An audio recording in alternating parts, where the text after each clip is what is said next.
The dark side of indie games is that they never make it. They spend a lot of money and a lot of bad decisions. Like this lady here, she posted on Reddit, started an indie game company but have made a terrible financial decision and the entire team is unrealistic. Has anyone had similar issues? I actually read this a month ago and it's about this lady and her boyfriend, and the boyfriend is making horrible financial decisions, and the boyfriend thinks that the game can actually make $1 million.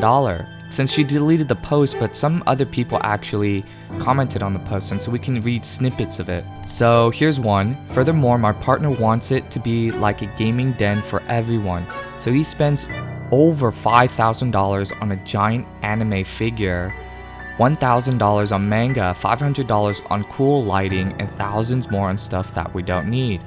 Think $7,000 for decorating the office with software and upkeep. I'm spending about $500 a month out of pocket to maintain this office. I read this and I was in shock. Pretty much, the guy is spending on things that there's no need to spend on game development.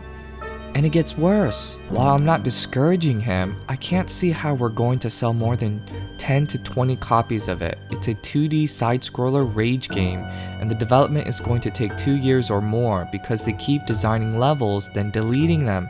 It then takes 8 months to make the first level, and it's still not done.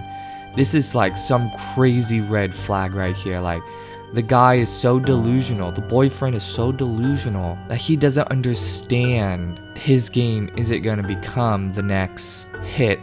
And because he's actually redesigning his levels and taking 8 months to actually design that one level, he's just burning cash for nothing. Some of the people have actually gave advice to this post, and this is one of the top advice. From the game dev side, there are a few red flags. 10 people shouldn't be volunteering work on a product that's intended to be sold financially by the studio. That's going to be a disaster when anything is released, assuming it did make money at all. It sounds like it's already spiraling pretty far out of control, but there should have been budgeting on a milestone hit. For example, maybe only investing more into it after a demo is released that can gauge actual interest in the game.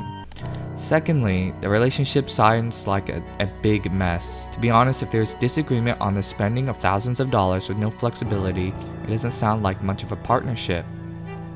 In the post that I read, anytime the girlfriend actually brings up like this is a bad idea or I'm spending too much money, the partner yells at her and tries to guilt trip her that, hey, this is my dream, you're not gonna help me, then fine, gets angry and stuff. And this guy right here, he discussed some of the red flags. Several co-founders and no money. Right, there were 10 people working on this game. Were this game successful, my bet is the legal framework for splitting things up that doesn't exist. Oh yeah, these 10 people were volunteer work. Huge spending in a startup. Lots of people working on small software product. Once you get around 3, 4 or 5 people, a software project is too big to not have a hierarchy and managerial system. And this is the biggest one. Every time I bring up the reality that we might only sell a few copies, I get absolutely demolished in an argument. Yeah, this is just one story I've read. Here's another one. My boyfriend left his job at Google, spent 3 years and all his savings to make this sandbox MMO game called Skullborn. And this is Skullborn. So, Skullborn, a positive of 48 with an 81%. He quit his Google job to make this game, and it's been out and released for roughly 6 months now.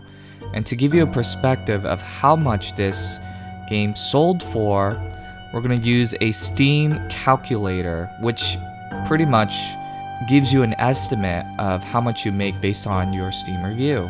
And since he has a 48 review, we can type in 48 here, and his price point is about $17.99. And so he's making a total revenue of $38,000, but his net revenue is about $12,000. It's It's not great. It's not great. And this is a pretty good estimate. There's so many bad stories in this indie game field. Like, I know one that I've been talking to, and he sold his car just to fund his indie game. I think he told me that he took a loan as well from the bank just to release his indie game. And I checked out his indie game. It's like this. He only has like a 51 score, and he's selling it at a cheaper price. I think it's like $11. It's not that great. It's not that great. This is pretty much the dark side of indie games right here. This is how much indie games are suffering. You don't become rich in making games. You think this doesn't happen a lot, but it happens more than you think. This is just a couple of stories, but every week there's just more. You just don't hear about it. The hardship that indie game developers face, this is the dark side of it.